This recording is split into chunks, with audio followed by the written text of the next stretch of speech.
குவாலலும்பூர் ஜலான் மஸ்ஜித் India Devi Sri Bhadrakaliamman ஆலயம் தொடர்பில் சர்ச்சையை கிளப்பிய ஜம்ரி வினோத்துக்கு தடுப்பு காவல் கங்கார் மஜிஸ்ட்ரேட் நீதிமன்றம் இன்று முதல் இஸ்லாமிய சமய போதகர் ஜம்ரி வினோத்தை 2 நாட்கள் காவலில் வைக்க உத்தரவிட்டுள்ளது.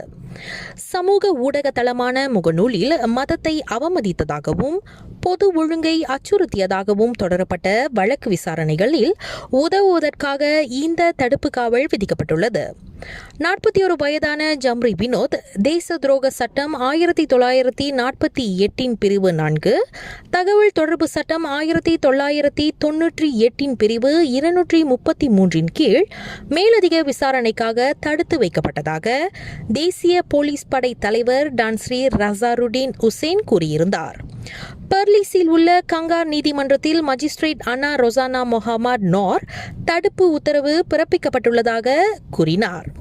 குவாலலும்பூர் ஜலான் மஸ்ஜித் இந்தியா தேவி ஸ்ரீ பத்ரகாளியம்மன் ஆலயம் இடமாற்றம் செய்வது தொடர்பில் முகநூலில் இனவெறி கருத்து பதிவிட்ட தொடர்பில் பர்லிஸின் கங்காரில் ஜம்ரி வினோத் கைது செய்யப்பட்டார் என்பது குறிப்பிடத்தக்கது.